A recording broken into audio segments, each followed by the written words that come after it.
What's the Numbers TV? What's good, y'all? Today we got a good one. We got, a good brother here, man.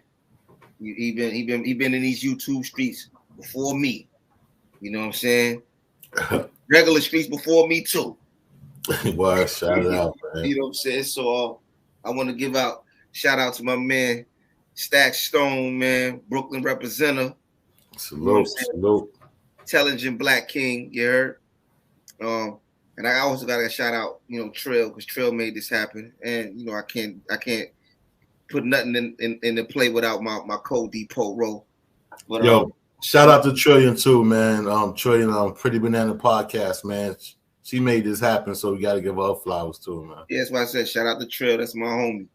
Wow. She was with us day one when we did the Women Wednesdays. But I got none other than Stakkstone. He's been he's done a lot of content, but we're gonna do some shit differently today. We're gonna talk about his upbringing and shit. You know what I'm saying? We all know he's from Brooklyn. But what part of Brooklyn are you from, Stack? Originally, I was born in Brownsville, and at a hospital that actually got tore down called Lutheran. It was actually in the borderline between Brownsville and East New York. So I was really, my upbringing was Brownsville and East New York, and then my mom's moved us she moved to Flatbush when I was young, but I didn't really like Flatbush, so I was going back and forth between Brownsville, East New York, and Flatbush when I was a kid. So yeah, those three areas right there. So where did you say where did you really start? Because it always say nobody just jumps off the porch. You know what I'm saying? So when how old were you when you first started seeing things and encountering street activity? Not participating, but seeing it and getting against the what's going on. I would say I seen the Tomahawks when I was little, 5 or 6, but I didn't know what the fuck that was. Well, excuse my language. But then again, I would say 12 or 13. But younger than that, probably, because my cousins, I had 2 older cousins that they was above me by 2 years or a year and a half, but they was already in the streets already, and they was tough. So I was groomed from my 2 older cousins. Everybody know who they were. I'm from Brownville, East New York. What's their names? Right there. I'm asking. What's your cousins' names? Oh, Sincere and K Born. Well, so they've been out there, but yeah. So from there, I seen a lot of tough stuff. They was already robbing, snatching diamonds in Midtown and snatching pockets in Mid by that time. So I seen I think it had to be 83, maybe. Yeah, 83, because the Diana Ross concert, that's when everybody was robbing everything in Manhattan. I was young then, and dudes like Tut and all them dudes from Drac and Low Stags, Drac, all them dudes that was doing all that, they was out in Midtown just tearing Midtown up. So around that time. So during that time, this is pre-crack. This is maybe excuse me. Motherfuckers White Lines and coming out of the disco era. Yeah. Yo, so actually this is pre-crack, right? So this is actually coke sniffing era. So this is when you had coke bars, strippers, and it was hole in the walls. It was real grungy back then. Gambling spots. Yeah, gambling spots. So I was raised in Brooklyn, so I seen all of that. Yeah, so that this pre-crack era and dudes that was getting money, there was mostly robbers. It wasn't no real major drug dealers. All of the drug dealers was old timers. They probably was selling a little coke. But everybody that was getting money before crack, they was going to Manhattan, Midtown, snatching diamonds, digging pockets, picking pockets, robberies, bodegas. A lot of bodegas was getting stuck up. People were snatching pocketbooks. They was robbing ladies, kids in Brooklyn. I got robbed as a kid in my project. In Brownsville houses? I got robbed in the Bahamas. I almost got robbed in Brownsville houses one time. I had a big cable chain one time. So Brownsville is so big that you ain't gonna have you ain't gonna have friends everywhere. You know what I'm saying? So you're gonna have ops could be right across the street. You know what I'm saying, from where you live. So at this time, I lived in I wasn't living in Brownsville. I had left Brownsville for a while, so things changed, like, and faces changed in the project. So I came to the projects one time to see my cousin, and I was in the crib with her, a bunch of girls, and I had the big cable on. Back then, you had to be somebody to walk around with them big ass cables, right? So I had the cable, and I had walked through Cephalo or something, and dudes was looking at the cable. They was like, "Yo, who is this?" I had to run up out of there. I had to run all the way to the Bahamas in East New York. They chased me all the way to the Bahamas. They chased me to the bridge, but they ain't get my cable though. I had that chain still. So like 83, that's wild. So like your cousins and them, were they trying to shield you, protect you from like getting into what they was getting into? Nah, they couldn't. They was gone, bro. They was catching early bids, bro. Like my cousins, like, yeah, they caught early bids. Like my oldest cousin, he caught the bids early, so he was gone, bro. Like he was gone. He was in jail already doing jail shit. You know what I'm saying? So I was hearing stories, but that's the first, you know what I'm saying, inclination of the streets was through my cousins. Like through them, I seen everything first. So. And then, like, say after they went in, did your mom or your parents try to shelter you from going outside, or how did that commence? Yo, like your first time, like I'm going outside, I'm getting money. Yo, basically, to be honest with you, when I start reflecting back on my life as an individual, as a male, so my shift started at like 12 or 13 when I started worrying about my image or how I look coming out the house. So that's New York shit right there. Right. So like my mom's wasn't getting me the latest sneakers and all of that. Pumas, Adidas. My cousins and them, they had all that because they was robbing in Midtown. So they had all flavors of that shit. I used to have to go wear they shit. And sometimes I couldn't even fit they shit. So I used to have to walk around with coins in my fucking shit because I'm wearing the size. I'm wearing the size sneaker half a size too small. Getting caught out there just to look fresh. I ended up having to walk back home, my shit on the hills and shit, you know what I'm saying? Because the sneaker couldn't fit. Mm-hmm. But anyway, so they had all types of flavors of sneakers. So I was like, when they went to jail, it was no more I could wear their sneakers type of shit. I had to go out there and get my own money. And I started, robbing. You know what I'm saying? Like the first time I robbed something, I think I was in Midtown. I had ran away from home. I was in the Covenant House in Midtown, staying in the shelter. And I used to, at nighttime, group up with these bandits, like little young kids, and go rob people in Midtown. So we robbed somebody in Midtown, get caught, end up going to Spofford. And Spofford was dangerous back then. So what year was it when you first went to Spofford? 83. So you was in Spofford with Mike? Yeah, he had to be. But they used to call Mike Stinking Mike at that time. So like Dirty Mike or something like that. Dirty Ike, yeah, some shit like that. Yeah, so yeah, I was in there. It was tough in there. You came in there. One of my cousins was in there, so he had his props already. You know what I'm saying? My cousin, he already was boxed. He was already a thug nigga. So I was happy to see that nigga. Like, yo, what's up? Yo, I was happy. Like, yo, yeah.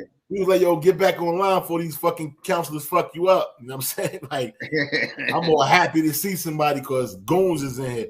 Like, it was goons in there. Like, at a young age, you seen like goons in Spofford, bro. Like, you was like, damn, this dude is like 14. He's like 6'1". You know what I'm saying?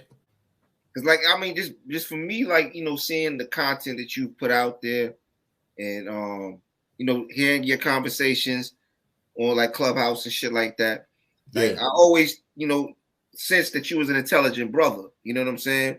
Facts. So during that time, like, even though like you said, like, you wasn't fresh, like I can relate to that. You know what I'm saying?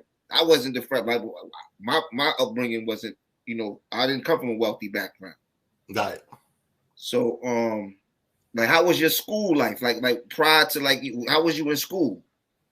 School, I wasn't really. Like, I was smart. Like, I could pass tests. I was, like, reading comprehension was, like, really natural for me. But I couldn't focus. I couldn't focus on school because I was active in my mind. So, but I didn't have nobody to help me focus on like the athletic part of myself. So when I came home from DFY, I did my first bid. I was in Jersey locked up. So I was in a place called Jamesburg. So by the time I was locked up 14 and I came home and I was like, you got caught up in something. You did some shit in Jersey? Yeah. I caught a robbery in Jersey, like in Elizabeth, New Jersey, too. Yeah. I got caught out there in Jersey and I got like 2.5 years. I ain't come home till I was just turning 17. So I went back to high school. I went to John Jay. I was at Lincoln when I got locked up. And then I was playing ball. I was on the JV squad at Lincoln.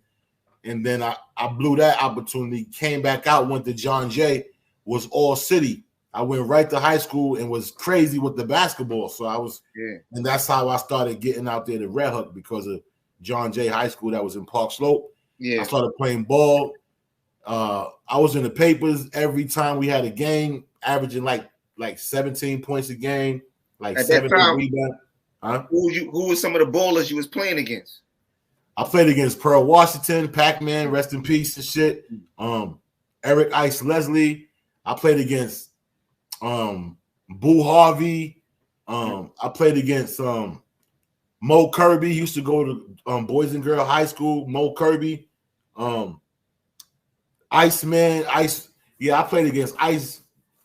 So it was a few dudes that was I never played against Stephon Marbury. He was younger than me, but I played with his brothers and shit. His brother was bad, man. Was Donnie Marbury and some dudes I'm out of Coney Island called Silk and another dude, what's his name? Ike. So yeah, I played with some dudes. But you played against Fly Williams? Now he might be older than you. Nah, he's older than me. He's from Brownsville. Yeah. Fly's older than me. He's from a different era. Yeah. Pearl Washington, though, that's Pearl was nasty, yo. I was on the bench too. I was on the bench when he came to Lincoln. He tore Lincoln up. I'm looking at the dude because back then there was no real pictures of dudes. So I used to hear about his name, but I never knew how Pearl looked. I kept hearing his name. This nigga Pearl Pac-Man, Pearl Washington. This nigga played for Boys and Girls. So that was Lincoln's nemesis back then. So I'm like, all right. They came to Lincoln, and I was like, which one is Pearl? They was like 31, number 31. I looked at him. He was like 6'1", 6'2". I was like, this nigga? He didn't look like a ball player, right? But when he got on the court, lights out he scored like 47 points, like damn near in the same spot on us. Like he was just giving it to dudes like bam bam. Stutter he had the first crossover I ever seen. Like before Tim Hardaway, Iverson, before Tim Hardaway, I seen it from him first. And I seen it live. So that was like a beautiful part of my basketball history of Brooklyn. So when you was in Jamesburg, you must have been the man on the court in the spots. Oh, yo, let me tell you. So when I got to Jamesburg, I was killing them, right?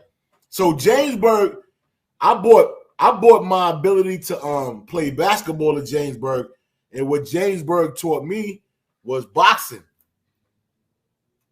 When I came home from Jersey, bro, I was knocking everything out, bro. That's how I got the reputation in Red Hook. People would tell you when I went to Red Hook, it was lights out, bro. When I went to John Jay and Red Hook, I was knocking everything out, bro. So I got a reputation quick. So then what got you off the track of the basketball? Because I know, like, everybody got hoop dream. What got you off getting crack era came out. The crack era. That was the height of like paid in full era, like 86, 87, 88. So what came out was 86. The rappers, you had fucking Rakim with his gold, his Brooklyn swag, like the cars, the music, the hip hop. That was it, bro. Niggas wanted that. Yeah. 87. So that got me off my basketball. Plus, I was like, yo, at the time I was playing ball, I was smoking weed, drinking beer. You know what I'm saying? Then I started selling mad drugs, bro. Like mad drugs in Red Hook, bro. It was over. Red Hook was off the chain back then, though. Yo, Red Hook was the most dangerous section I lived in Brooklyn ever in my life. It was off the chain. I thought Brownsville and East, nah. Brownsville was always at the rep, though. Brownsville had nothing on East New York and Red Hook. Red Hook and East New York was running neck and neck because I seen East New York. It was dangerous back then, bro. I mean, East New York at 18. You know what I'm saying? All that shit was going. East New York was, but Red Hook was crazy too, though. Red Hook was off the chain to a Red point where Hook was crazy on a drug tip. Yo, and not only that, them niggas was killing each other, bro. Yeah, like it was like a million old dogs out there. Yeah, it was. They was killing each other. A million bishops out there. That's what it was. A million bishops. Definitely. Red Hook. Because I knew dudes in Red Hook that grew up with each other, and as adults they'll kill you. They'll kill each other. And I know your moms. Red Hook was dangerous then. Like Red Hook stayed in the papers. Yo, it stayed in the papers. And I used to work for this dude, rest in soul, named Just. He was like 19. He went to high school with me and John Jay. Yeah. So if you ever heard of a dude named Calvin Klein, yeah, I heard of Calvin Jay-Z Klein. be talking about? Yeah.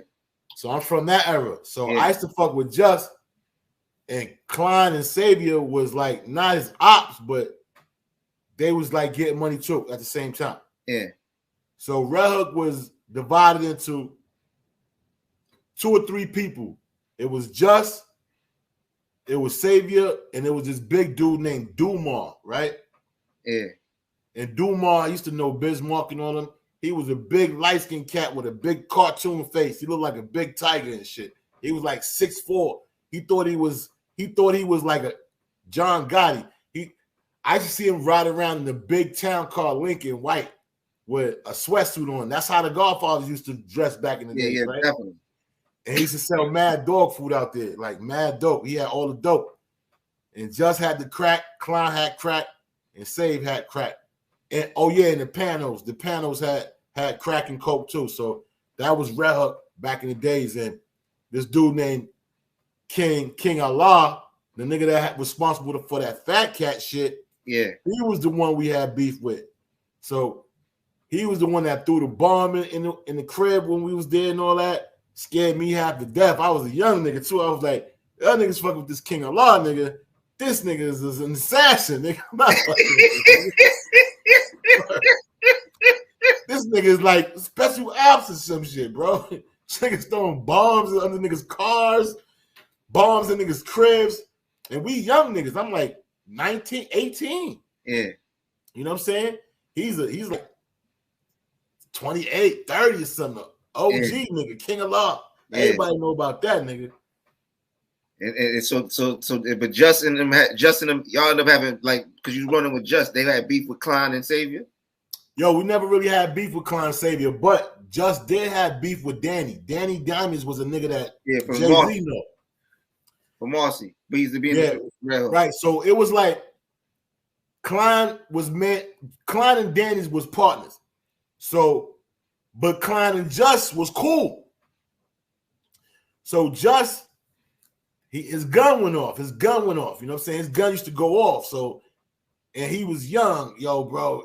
He had connections to Queensbridge, to Fort Greene. So we used to fuck with Queensbridge niggas, and they used to come out there to the Red Hook, and we used to go out there to Queensbridge and fuck with them niggas.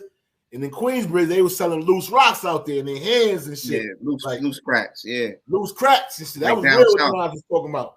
Yeah. So they used to have loose rocks. Well, we used to fuck with them out there. And so like during that era, you running with Just, you in Red Hook. Like you was going to other areas, you was going back to the Ville, going back to East New York at the same time too?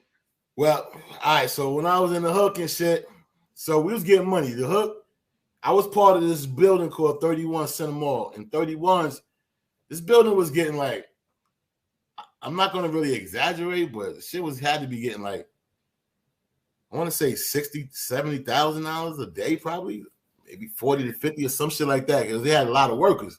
So we used to have shifts and shit, and just getting money. The shit was getting so much money that so we caught a case, and we caught a robbery case with NYPD, where as though the NYPD came into the crib, they snatched us up, then they called the nigga Just and was trying to negotiate with him about getting us back, and Just going to tell the niggas, so like the police kidnapped y'all?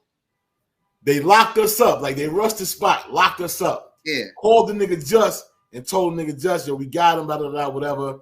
And Just was like on some arrogant, cocky shit. You gonna tell these niggas, I'm gonna pay for the niggas, and I want my guns back too. So he caught like some kind of bribery charge. For real? For that?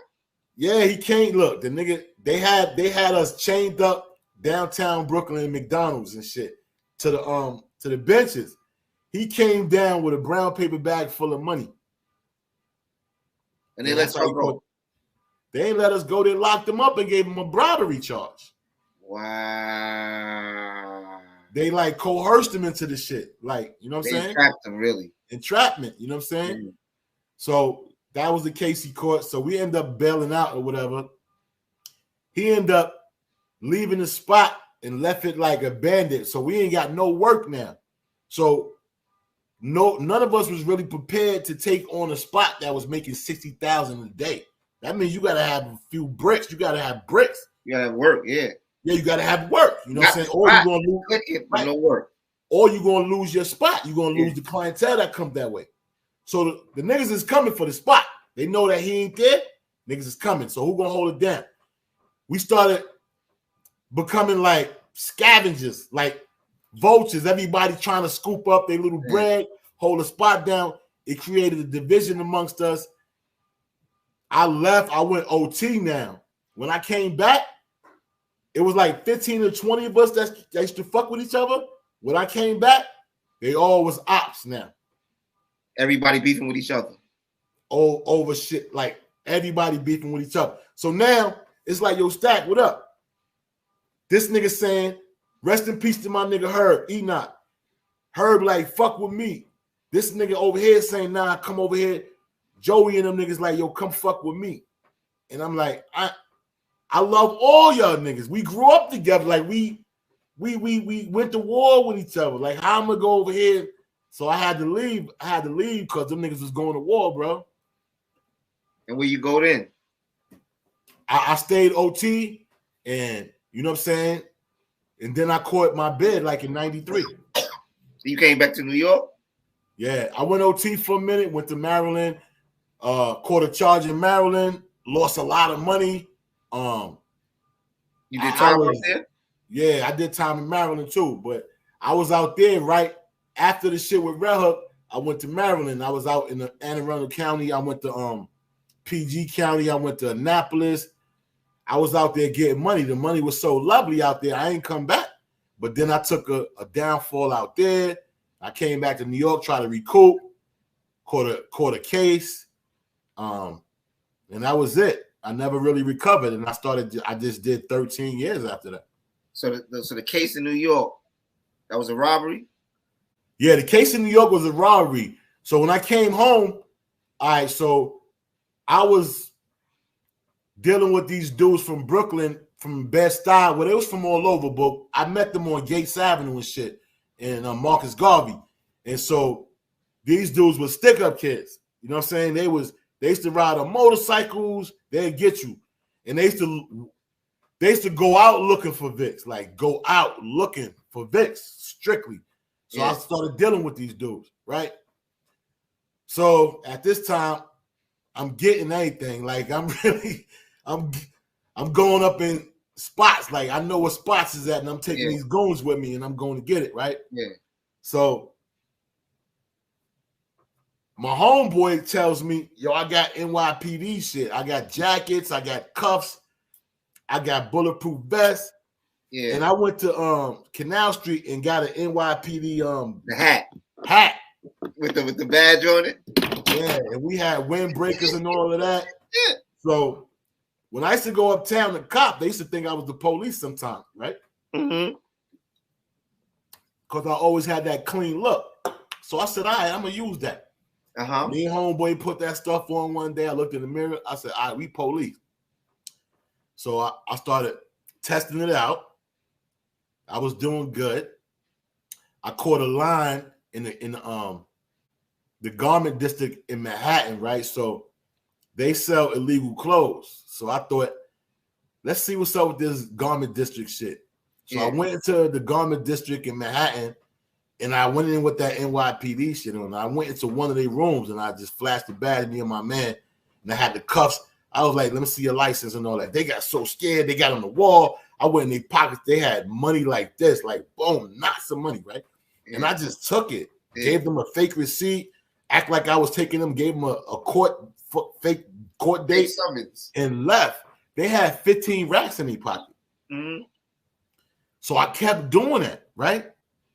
Till I got so greedy. The last time I did it, my man came to get me one day. He was like, yo, Stack, let's go out and just do the whole building. And we be good for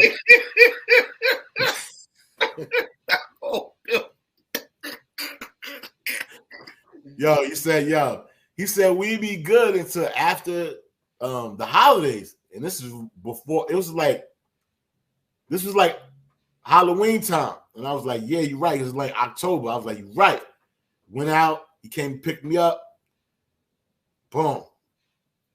I felt like I wasn't coming back because my daughter was like 16 months, and my baby mom at the time looked at me, was like I was never coming back, son, and I ain't come back.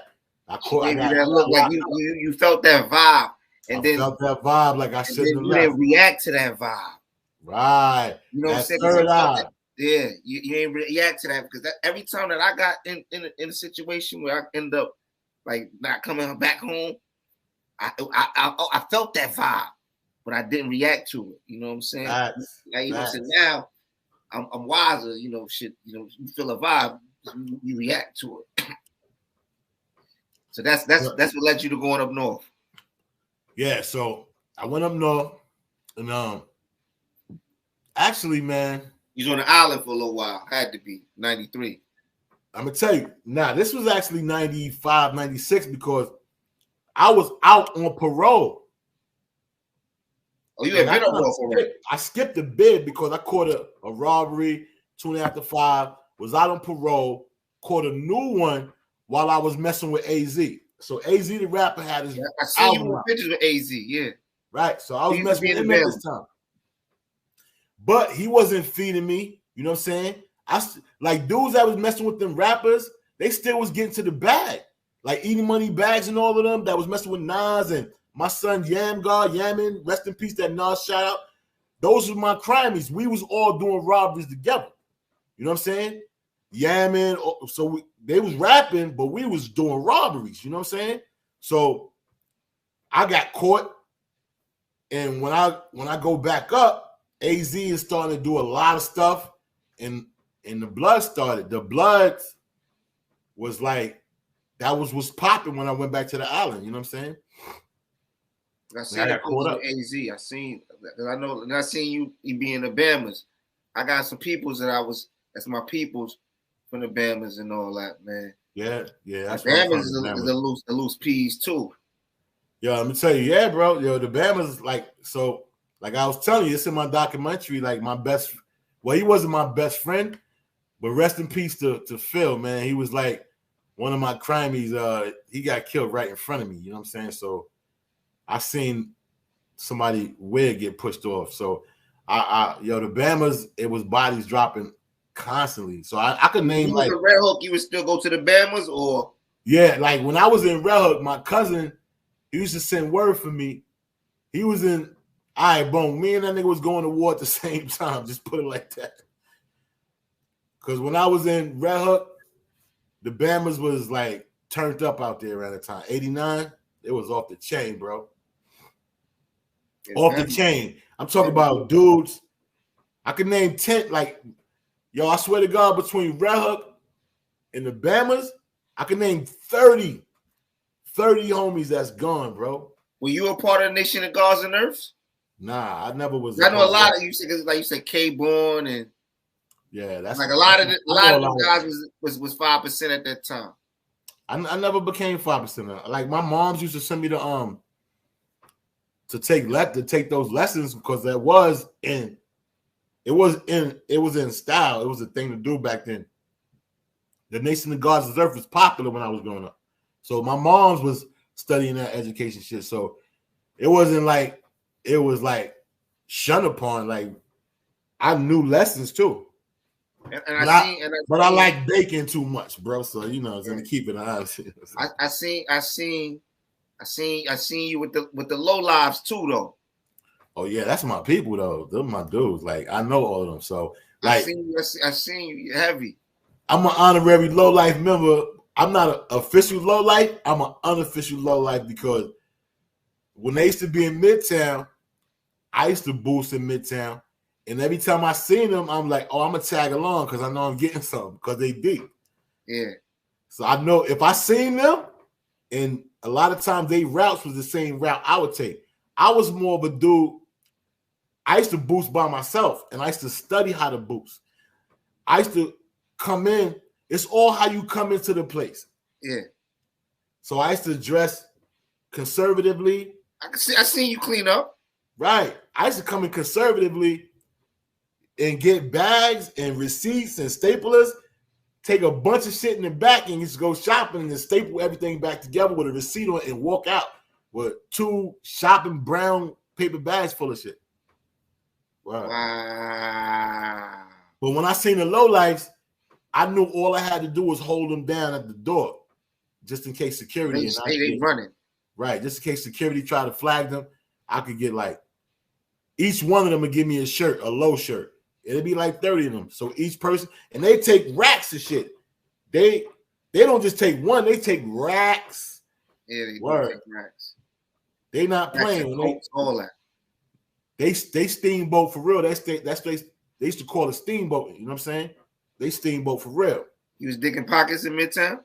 Oh yeah, I dug a few pockets. I'll tell you, I did a lot of things criminal wise. Like I picked pockets, I dug pockets, I snatched diamonds. I never snatched a pocketbook though. I never snatched no pocketbook from no woman. I never did that shit like that. But I done snatched diamonds, I snatched pockets. I done dug 2 pockets and left change dangling hitting the floor, and I got the whole check, a new check. Like I remember one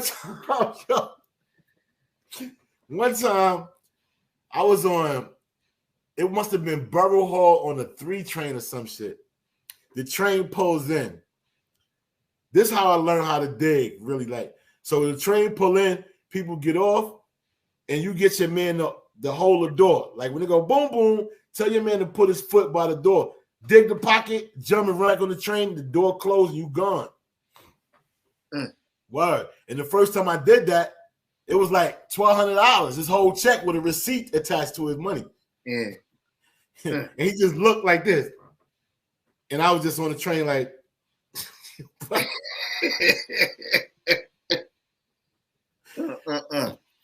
And then digging pockets was kind of dangerous too because you got the heroes. Like you got people that kind of chase you down. They like playing police. You like, yo, who is this dude? Like, word. I ain't gonna say a lot, man, but to my recognition, man, you like one of the first generation Bloods on YouTube with a nice following, bro. Yeah, man. I remember I started like 3 years ago. I think you like with the Blood Chronicle thing, you might have even before the Queen's flip and all that shit. Yo, to be honest with you, hell yeah, yo. I'm glad you're saying that because you must be studying your history or you must have been following me from the beginning because I was the first one with that Chronicle shit in anything before Gangster Chronicles, before anything. So when you see New York Blood Chronicles rise to power, that was my fucking thoughts of, yo, let me give the public the shit I seen and what I went through while I was in there. So I was like, you know what? They only see me. So by the time we got to Queen's Flip, the public never seen any faces to the myth of all the people they seen or heard about. Definitely.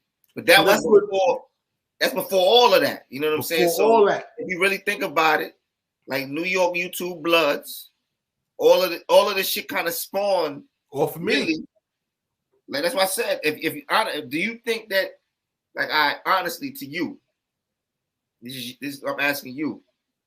I'm not, you know, I'm trying to like you deserve your roses because you kind of really pioneered this shit, honestly, son. You know what I'm saying? Because if you didn't open that door, the other doors might not have opened. You feel me? Yo, I'm glad you acknowledged that because I wasn't even thinking of it like that because I'm gonna tell you, being that all right, so it's a good segue into how I started. So I'm gonna throw the question out there for you. Yeah. Since you brought it into the area.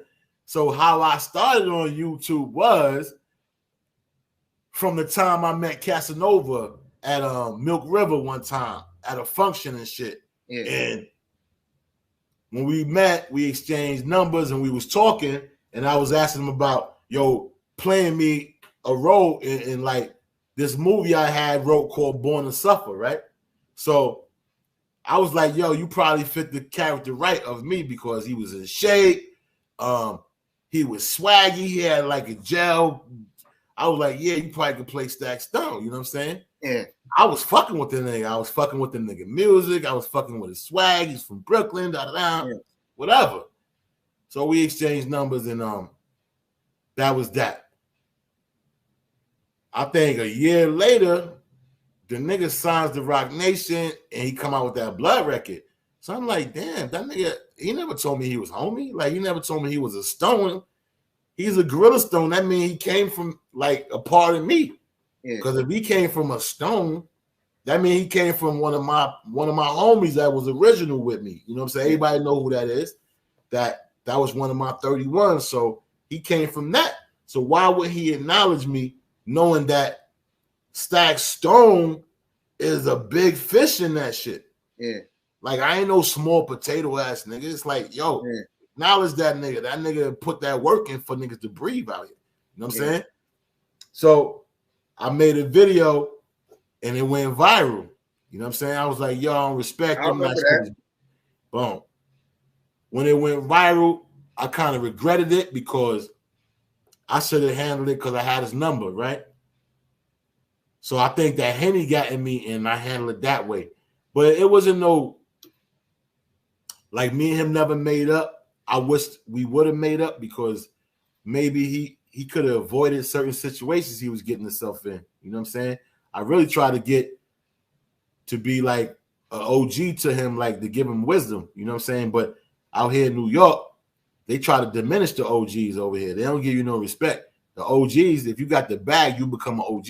So that's a fact. It's a lot of riders. I tell you, it's a lot of people ride coattails.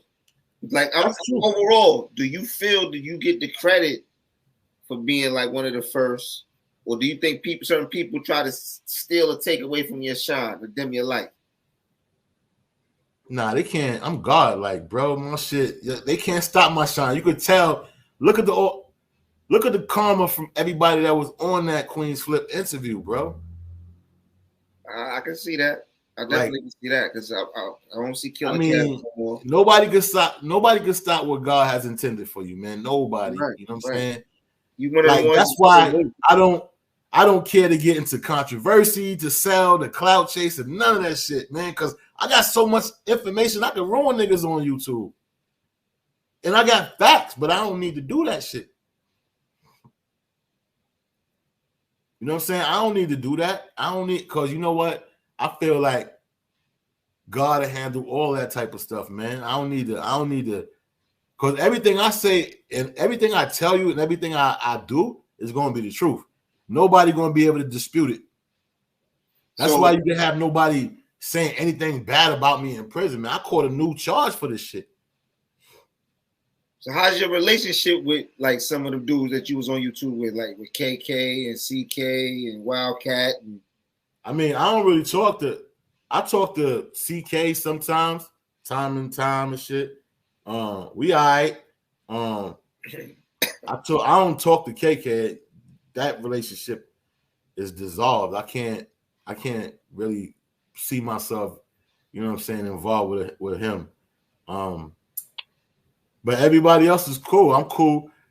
I never really had no beef with Wildcat, and me and Mel Cross, cool. I never had no beef with Cross, so that's it. I'm cool, bro. I'm cool with Flip. Like, I ain't got no drama. Like, I'm cool, bro. Like, nobody did nothing to me. Nobody put no hands on me. Nothing. I'm all right, man. So I just keep it even, cordial, and that's it. Do you regret like ever making the L gang comment on the Queen's Flip thing? Yo, let me tell you, it's a lot of misinformation about different information with blood shit anyway. You know what I'm saying? I was told at one point, I think somebody told me that shit and I just forgot it. You know what I'm saying? And yeah, I don't regret it. You know what I'm saying? Like, that shit was minor. You gotta live and you learn. Yeah, even though somebody can say what they say, it still don't take the fact away from who the fuck I am and that shit. You know what I'm saying? Like, you put in a lot of work. And that's a fact. That can't be disputed, right or wrong. Put in a lot of work. You know, so what does that mean? I slipped up. Say if I say one slip up, what does that mean? It don't mean that I didn't put the work in. It don't mean I ain't spent 4 years in solitary. So do you think like with the current state of how shit is like right now, like outside, like right now as we speak, like you know what I'm saying? When you look back upon your life and you look at like the gang situation and what it evolved to, rather than what the basis of what it was founded upon. You know what I'm saying? Like how it is now with the youngsters, you know what I'm saying, the drill music and all that, you know, the shootings, and sometimes it's like, especially in New York City, you know what I'm saying, it's not a safe environment for like kids in certain neighborhoods. You know what I'm saying? It's not even safe to let your kids go outside and play. You know what I'm saying? Because I was in Jersey recently, right? And we were just chilling. We was at a pool, and we went to a park, and then like one of the dudes I was with was saying like, "Yo, my kids can actually out here, they can actually grow up and live life." You know what I'm saying? Because in the city they couldn't do this. So do you look back like upon, like, you know what I'm saying, like how the state of it, how it is now, and then like you said, like they don't respect the OGs. Like, is there anything that you think could have went different to where that's still like is programmed intact? You know what I'm saying? To where like the youngsters, because now in front the young boys don't respect the OGs at all. Yo, let me tell you, bro. It's hard because I think back when I was growing up and I was their age, right? It's really no different at that time that I wasn't listening to no OGs neither. When I got a gun, it wasn't really nothing you could tell me, bro. So, and that was, history repeats itself. And that's, so it's like 87, 88, 89, 90, 91, 92. I lived all that shit. So I don't think at that time I would have put my gun down and been like, okay, I'm gonna straighten my life up. I was knee deep in the beef. So how do I expect to reach these youth now that's knee deep in the beef? All I can do is educate them on what can happen to them, right? Yeah, based on your experience. Right, based on my experience, and plant a seed, right? And try to establish an alternative way of thinking for them, right?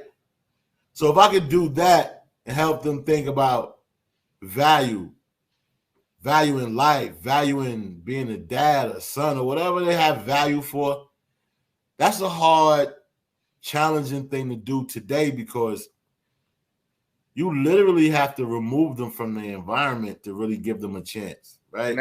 And the reason why I say that, because I'm glad you said that, because I seen a post with you and your son, and you were saying in the post you said, my son gonna be a nerd and not gonna be a gangster, or something like that, something to that effect. You know what I'm saying? Like, so you wouldn't want your son to go through what you went through. For what? It's no reason. I would advise nobody to be involved with a gang right now. So right now, if you would become a blood, I would think something is wrong with you. Like, I would think you was trying to be like a marked man, because right now there's nothing good to come out of that. When I became blood, it chose me. I ain't choose to become blood. I was in the circumstance of why I became blood. I was put in a situation where the house I was in was being oppressed. And I wasn't about to let that shit happen. And that's it. Other than that, if you would become a blood now, I would think you were scared because you're scared of you're scared of being probably oppressed by the Bloods right now, because the Bloods are the dominating force inside state prisons. Definitely, they're the dominating force. But then they got so many different subsets that they end up beefing with each other. Exactly my point. So this is like what they would call the 1090 era. So that's what that 1090 was meaning, you flipping on set tripping, you know what I'm saying? Yeah, so they're just beefing with each other, you know. They beefing with each other. So and I was part of that break. I was a part of that split from the beginning. Matter of fact, I wasn't part of it. I was the split. Me and my homies, we was only 31, so we was like, we out of here, young niggas, we out. So we had to go against the whole UBN. So Stone's villains was like, we out. So only 31 of us going against the whole U. So that was some shit. That was scary, bro. So I'm gonna ask you this: like, what's your thoughts on Eric Adams? Yo, I met him a couple of times, man. But you met him a couple of times. How was those meetings? Was they like? I'm gonna ask you, like, because you can read a person's temperature upon meeting. Was it publicity? Was it phony, or was it genuine? I actually met him when he was borough president, so it was genuine. It seemed authentic. It was, you know, I couldn't. But it's before he became mayor. Yeah, but he's a politician. Like, he got caught up in a scandal before. He was caught up in some shit about money, some money shit before. So, he a politician. He a politician. You know what I'm saying? He's a former police officer. I think he had brass at one time, some kind of stripes or something. He's a captain. So he's a police. He's police minded. He probably is down for his people. So I guess he got to walk a fine line. You know what I'm saying? He got to walk a fine line of, all right, so boom, when you become like a police or mayor, his job is to serve and protect and all that. He's for the people now. So he got to do what the people want. It ain't about like certain demographics for them sometimes. It's like what the people want, what's the majority. Like all the people like look like me and you and him. Yeah. He gotta wear that mask now. Yeah, he do gotta wear that mask. But what I'm trying to get at is like some people be trying to compare him to like, you watch Power, they be trying to compare him to Congressman Tate and all that. You know what I'm saying? None surprises me, man. Like, you know what I'm saying? Like, people with power, man. Like, I seen some shit, bro. Like, all right, boom. So I used to work for the district attorney's office, right? Yeah. I worked for Charles Hines too. That's another part of my story that's crazy. So I worked for the district attorney's office after you came home? The same office that gave me the 10 years gave me a job, nigga. Yo, I used to be a case manager for this program called Calm Alert to help people. You said, I seen one of you said social work, some shit like that. I guess Right. So I used to have to help people back to your community. Right. So I used to have to help people come from up north. I had to get them resume done, help them job interviewing skills, help them, mock interviewing, just train them up. Yeah. What I did and apply it to them. So I worked for Charles Hines and then I worked for Kenneth Thompson. When Kenneth Thompson was running for office, he was the nicest guy in the world. When he got the position, that nigga was like an asshole, bro. Like, I didn't even know the nigga. Yeah. I thought that, oh shit, a black dude coming in, I'm gonna be lit now. Yeah. Because when I worked for the DA's office, bro, I swear to God, I tell you no lie. It was like I had police privileges, bro, because I had a badge and shit. You had a badge? Yo, the nigga gave me a complimentary badge. Like, yo, I hate to say this shit, but it might seem like a CI. Yeah. But yo, the nigga gave me an ID. Yeah. It's in my pictures too. Yeah. This ID gave me access to unmarked patrol cars that I drive to events. Huh? You could drive the cars? I was driving the cars with in the trunk had the strobe lights, police plaques, and everything. I could have started doing the same shit, playing police and rob niggas again. Like I was bugging off this shit. So I was like, yo, this crazy God be flipping my whole world around. Like now, my whole contacts changed. Like now I had DAs, lawyers, and judges in my phone. Yeah, network. Your network is different. Network was different. And to be honest with you, that network ability allowed me to get somebody out of jail, my nigga. That's good. That was power, nigga. Power, bro. It is. And I said, yo, I got somebody out of, I can't say no names. Yeah. But they know what you did. I got somebody out of jail that had a record that if she would have got convicted, she would have went away for life, right? Yeah. I made a call because she was in my program and I knew her. Yeah. I made a call to my boss, who was a high-ranking DA. Yeah. And was like, Greg, I'll take care of it. Hey, yo, so this is the program that you ran with the DA's office. Is that a program that you created? No, it was already established. It was established by, Charles Hines and the other lady that was before him, but he kind of made it his baby. And it was like a reentry program for people. So he felt like, Charles Hines felt like, if I'm going to sentence you, I'm going to give you services that you'll be able to get a job when you come home. So he felt like cracking into recidivism was a way of making it safer in his community. Mm-hmm. So the nigga hired me as a case manager, and my job was to help people get a job and get vocational training and things that everything revolved around reentry. So how did you get that gig though, coming home? How did you get that gig? I got that gig because was you in like up north taking college classes and shit? I'm gonna tell you what. I was up north when I was in the box for 4 years. I wasn't taking no bunkies, right? When they put me in the S block.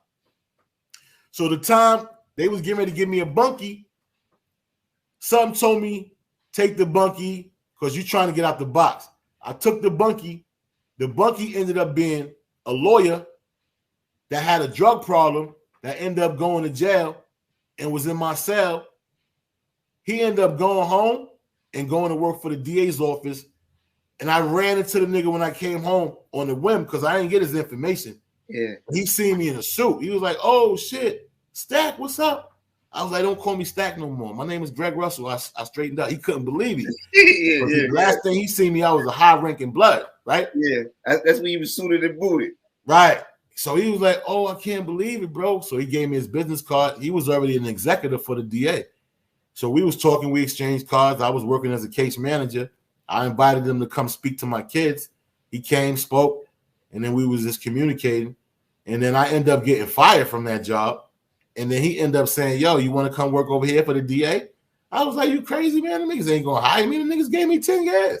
He was like, yo, what I tell you? Give me your resume. Don't ask me about none of that. I gave him the resume. They hired me. I ended up like having an interview with Charles Hines himself and shit. And he was like, I know you. I was like, I thought he knew me from sentencing my ass, bro. He was like, nah, I know you from the community work you've been doing. Yeah. So I was like, cool. He hired me. And then I just kept elevating. In the first 2 months I was working, the dude who I shared the cell with, who ended up, telling me to go over there, told me, yo, man, you look good. Your resume look good. You need more education. Why don't you go to school? The next day I went and enrolled in college and stayed in there 4 years, got my bachelor's, and I just kept elevating with my career. I'm gonna be real with you, son. Like, I'm gonna be real with you, bro. Like, before this interview, some people might have the wrong, but I felt I see your dude is too intelligent. He's too articulate. You know what I'm saying? And like, basically, you a success story, bro. I'm gonna be honest with you. To come from where you came from, the experience what you experienced, as far as like the gang shit and all that, coming up during the eras of digging pockets to the crack era and all that, doing multiple bids, to coming home, being a case manager, working with the community, uplifting the kids, You know what I'm saying? Working with the DA's office, like on a whole opposite side. Like, not to say, you know, but you know what I'm saying, but you know what I mean. Yeah. And then taking that and then like rebranding it and then doing what you're doing now, like with the YouTube and like still getting out your message and motherfuckers respecting your spill. You've been on both sides of the motherfucking fence, my nigga. Word, man. I respect that. I mean, yo, that's what my story is about now. It's about redemption. I'm gonna tell you, me too, bro. This is the reason why I say this. I'm not even to cut you off because I came home from the joint and I went and got my degree. You know what I'm saying? I went to school and got my degree.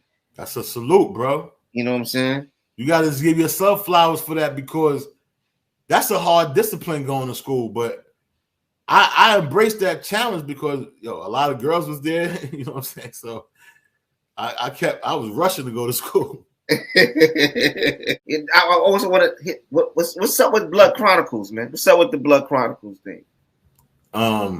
Blood Chronicles is my baby, man. Like that shit is lit. It's basically telling a story of redemption and the conflict I was having with myself in there. When I took that oath, when it got to the part that said whether he's wrong or right, I still got to take the back of my blood, right? I had an issue with that, but I still took the oath. So I was like always like a solitary dude. I didn't need a pack of wolves. I was like a tiger. That's why I got this tiger. Yeah. You know what I'm saying? Because I'm solitary. Like I don't need a pack. You know what I'm saying? I'm a beast by myself. And at that time I was a beast. I knew mixed martial arts. I know how to box. I know how to go one-on-one with knives and shit. I know how to come out my cuffs. I know how to spit out a handcuff key, do Houdini shit. Yeah. You know what I'm saying? So at that time, I was trained like a beast. Like that shit trained me like a beast. I know how to handle every situation I was confronted with. Even though it was some scary shit, like I was going to give you Blood Chronicles, and I was going to give it the real D Block. So D Block in Auburn was D Block, bro.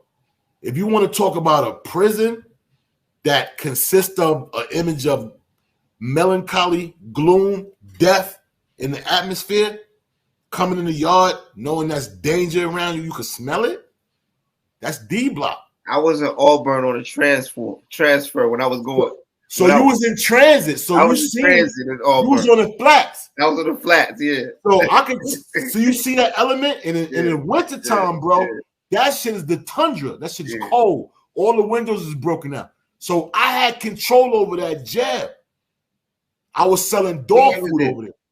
I was on transfer. They had me. I was there for I was there for a week. And that's fucked up. They had you in transit that long. No business. I couldn't go outside. I was go outside. So that's Blood Chronicles. You feel me? I got that going, and I'm gonna tell niggas that story how I was going through that. Like D Block for me, when I got there, it was dangerous. So I had to really up myself. I was selling dog food. I had to get my weight up. It wasn't a lot of bloods over there. I just had these young blood niggas. One used to have non-trade gangster tattooed on his neck, and the other New York City rap star, he's out here now. I'm gonna do an interview with him. They was young and they used to have these big bone crushers. They used to be my bodyguards for me to take showers, sell my dog food, and get my numbers up in Auburn while I was there. And that's what I did. Yeah. So that's Blood Chronicles, and then telling like from Rikers Island, basically. Are you still doing Blood Chronicles? Huh? You still doing Blood Chronicles is still moving. Yeah, that shit is still moving, bro. That shit is getting momentum. I ain't seen you the trailer.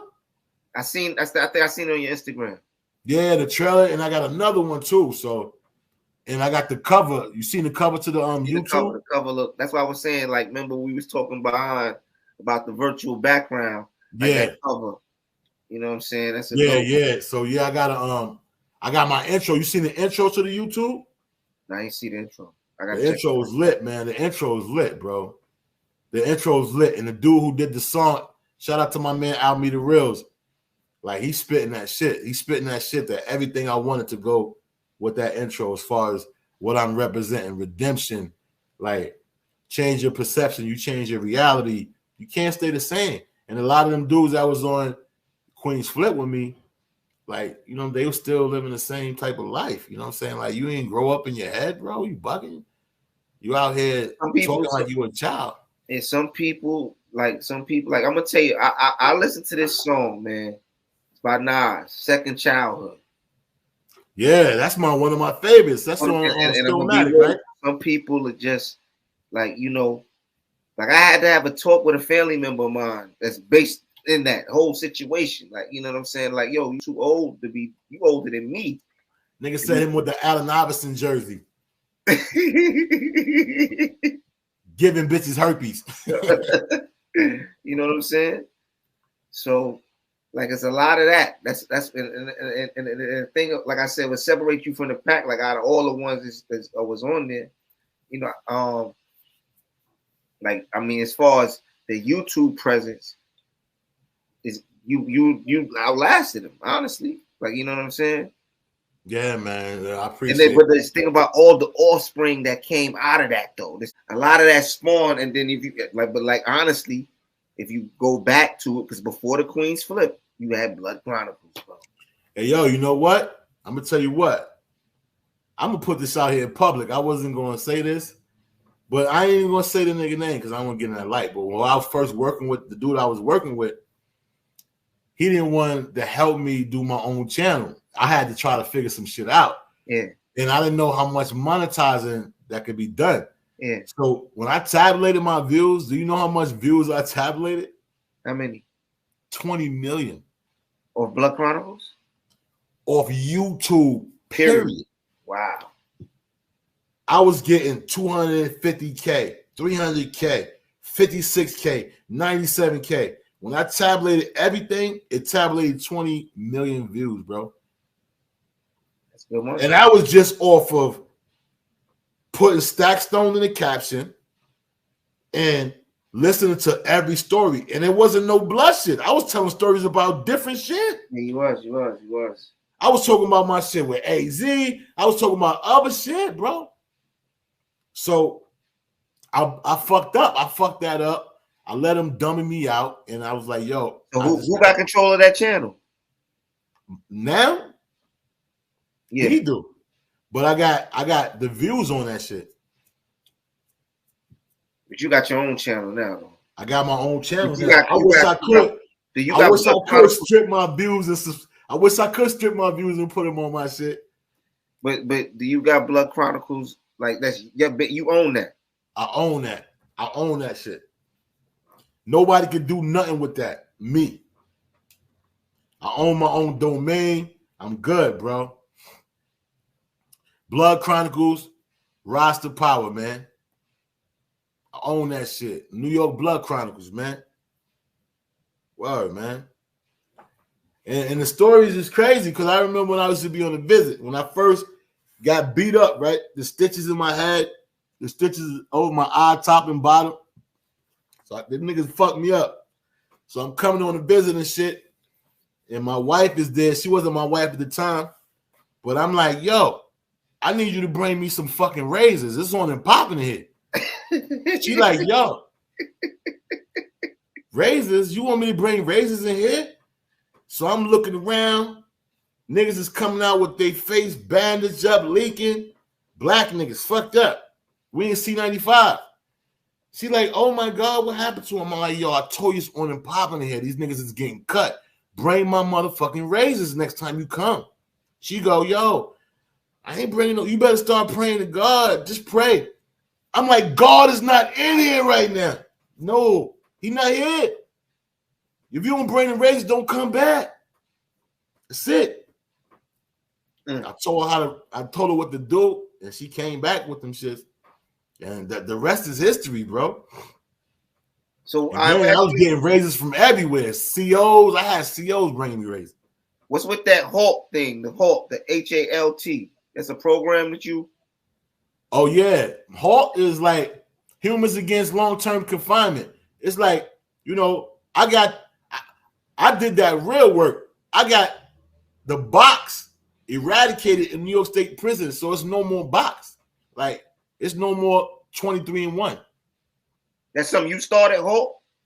I ain't started, but that's something I got a part of and I got momentum on. And I went to Albany and I testified to Congress, to legislators, to everybody over there. And we helped get the bill passed to stop solitary confinement in New York State's prisons. So and now y'all trying to do other states too, right? Right. That's what I need help with. I need petitions to get signed. And I need I got right now, sign the petitions and donate to the GoFundMe so I can really establish going to these different states because I need money to be able to travel and do all that type of stuff. But there are people that need my services and need my expertise and need those statutes and need those laws in those certain states. So what was the procedure in like getting the box eradicated in New York State? The first thing you need is to start a petition. Second thing you need at least 2,000 signatures to start. The more signatures, the better. So let's just say we got 10,000 signatures out of a state. That's cool. But we're going to take those 10,000 signatures and we're going to take groups of people to go to the state capitol to lobby to legislator about how cruel and inhumane it is to trap somebody in a cell for 23 hours a day.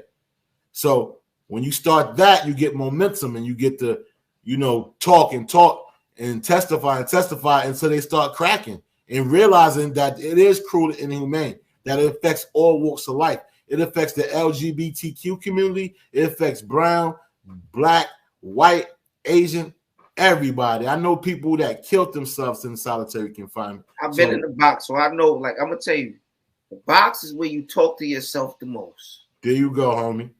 And hopefully you don't start talking back.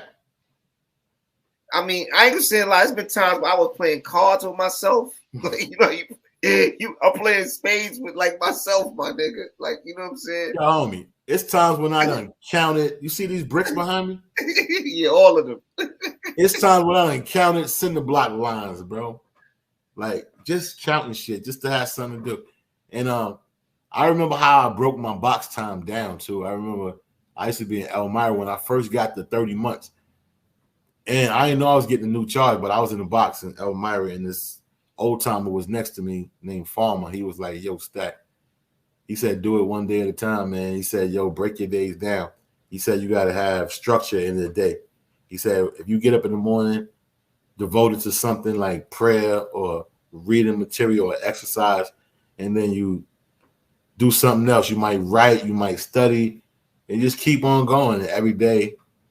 It might get easier and sometimes it get hard. I had some bad nights where I was catching anxiety attacks yo, I need to get out the cell for a minute. God just opened the cell up. I walk around for a few and let me come back, you know what I'm saying? But right now it's kind of hard on the brother. And then I was in cells where it was freezing cold. I was sleeping in the middle of fucking the North Pole on an igloo or some shit. You know what I'm saying? They gave you the loaf? Yeah, I was on the loaf. Nigga, shit. Hell yeah. Yeah, I was on the loaf. But they can't keep you on it for longer than a week. You only can keep you on for 4 and 3. Then they rotate the shit. And then it's a whole bunch of nutrients in one loaf, like cabbage.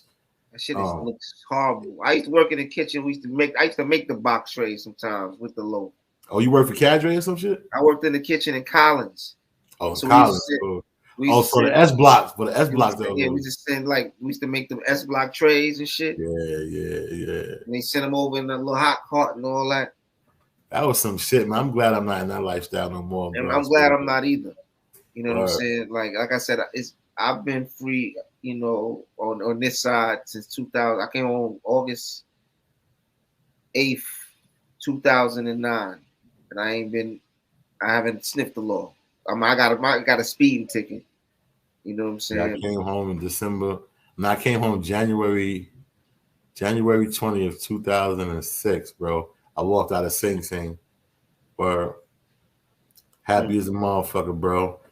Got on that motherfucking Metro North train. I was seeing niggas on Bluetooths and talking on their. I didn't know what the. I thought niggas was talking to themselves. Motherfuckers had shit in their phone in their ear. I was like, what the fuck is going on? And I was just like in a different world, man. I was like, oh, this is New York. It's definitely freedom. Definitely. And see, I came home from up north in 2004, and then I caught another case when I was in Vermont. I was in Vermont doing some things. I know so many people that went to Vermont, bro. Yeah. Court cases out there with so much dog food out there. Yeah, crack, everything. But you know, yo, my man, he died. He used to be up there. What's this nigga name? He had a car accident, I think. Just died. He used to be up there. Forgot his name, man. I was out there then like they send you, like, I don't even want to go, man. Hey, Vermont like the feds, man. They send you right to the feds in the Vermont. Vermont, yeah. Like the people up there, because you got to understand, like, the majority of the people that you're dealing with up there are white. Yeah, so you got to look. Why everybody go to Vermont knowing that you're going to catch a case up that motherfucker? I mean, they wear wires on you and all that. And it's so like everybody go up there though, knowing it's the money. I ain't gonna say a lie, bro. Like the first time I went there, the first day I went there, like with my guy, my homie, he's like, we was in the telly, like, help me count this. And he had been there for like maybe 3 hours. It was like 40 racks. I said, what the fuck is this? That's too scary, bro. That's too scary. And in the hotel, pick up bread. I'm like, oh my god. We in a nice, and he staying like, we in a 5-star with a whole bunch of other. He ain't getting no bread roof in or nothing like that. You know what I'm saying? He got a fucking sweet jacuzzi in the middle, all that. You know what I'm saying? That's crazy. But then, like, but it's a learning experience. And then, like I said, I mean, I learned from that. I came home and I got into the corporate world, like working. You know what I'm saying? And I went back to school, the same similar to you. Went back to school, got my degree, and then I had experiences where I was owning a business before, and I had a partner and it didn't work out well. You know what I'm saying? And I learned from that. You know what I'm saying? Just learned life lessons. So, what you went to school for? What we doing right here, right now? Journalism, like mass communication. With the journalist background. Definitely. That's good, man. I commend you for that, bro. You know what I'm saying? So, I look at this as a form of me using what I learned in school to my benefit. You know what I'm saying? Like, I ain't let my shit go to waste. And besides that, like, what I learned from the streets also gave me motivation to take the hustle that I was doing illegally and turn it into legal hustles, because I sell used vehicles and all that, man. You know what I'm saying? I got my dealer's license. I go buy cars, sell cars, stuff like that. So outside of utilizing the tools that we're given and applying, like I look at something like what 50 said, applying by the block rules.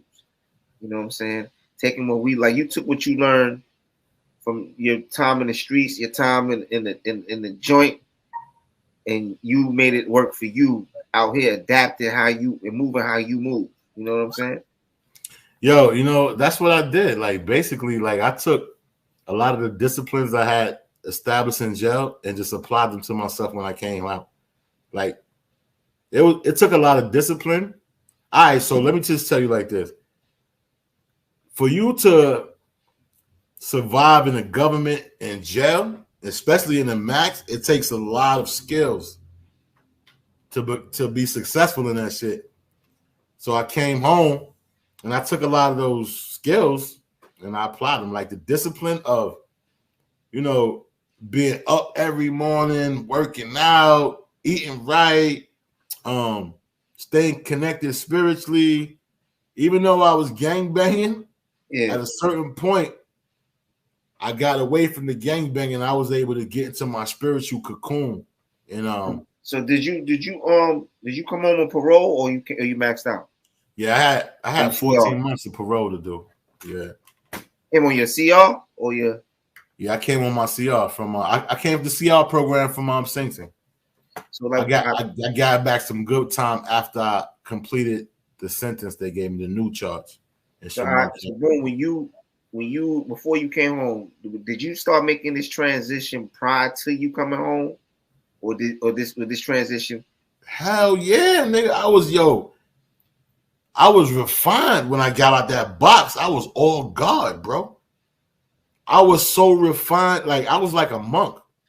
Because when I did the 4 years, I learned how to meditate. I learned how to turn my body temperature up or down. I learned how to slow my heart rate down to 5 beats a minute.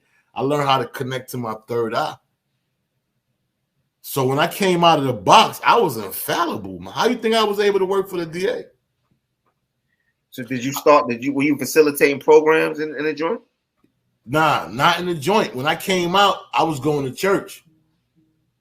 I was going to church and going to Bible study every Wednesday and church every Sunday. What church were you going to, man? I was Christian. I was doing Christian. You wasn't going to the church that got robbed the other day, was you? No, nah, bro. I was with Christ, man. So I'm asking you, like I said, you was with Christ. But I'm asking you this, like, speaking of that. All right. So you was with Christ, and like the incident that occurred with the bishop the other day. Do you think that, like, with the wearing the jewelry, is that doing too much to be in that position? To me, yeah, I would say yeah. Like, I mean, I'm not going to be representing like God and flashing on people that's poor or putting myself in a position. That's his choice. But it's subjective because me personally, I had shit like that. I done been, like that doesn't impress me. And I'm not a type of person that's going to wear shit to impress people. So I think on his end, it was bad, like to be having that type of expensive stuff and, just kind of flaunting. I didn't encourage people to rob them, but I wouldn't have chased after nobody wouldn't know. I would have just let it go. Like, it wouldn't have been that important to me. And he's Eric Adams' friend. Eric Adams made a vow to, go after them guys, the three guys, I guess, to the fullest extent of the law. I mean, I know dudes that have been robbing churches since the beginning of the time, man. So ain't nothing. I said that. We talked about that earlier. Like, yeah, Tuck been doing that, bro. Like, dudes in Brooklyn been robbing buses, churches, trains, planes, and automobiles. Shit. You know what I'm saying? That's real. It's been good though, bro. I'm gonna give a shout out. Follow my YouTube channel at Stakkstone. Yeah. Follow me on Instagram at Stakkstone. Look out for the Blood Chronicles coming soon. And I thank you for letting me come on your platform. I'm looking forward to What's the Numbers TV, man. Follow the Instagram. What's the Numbers TV? Batty Bill, Stakkstone. Shout out to my bro Paul Rowe. You know what I'm saying? Shout out to Trillion once again for setting this up. Definitely shout out to Trillion. I think this is a good piece, man. We got really a good side of you outside of what everybody else got. You feel me? That's a good look, man. I appreciate it. And we're going to continue to work. Maybe we do a weekly segment, man. I give you something. Definitely, man. Definitely. Come on weekly. We can cover some topics. Live with us or some shit. Kick it with it. We try to get back this thing because you said, you into the music. We're trying to kick back this thing. We had this thing called Music Mondays going. Let's do that. Let's do that. You know what I'm saying? If you know some, because we trying to get this kickback started. If you know some inspiring artists, regardless if it's rap, it could be R&B, it could be whatever. If they sing, rap, do whatever. Yo, you know what? Me and Trillion was just talking about that, man. Well, so I definitely touch base with you and bring some artists involved. I could be involved with that Monday thing. I would love to do that. Yeah, we trying to get this Music Monday back popping, man. So stay tuned, man. What's the Numbers? Got a lot of things coming for y'all, man. Peace. Peace.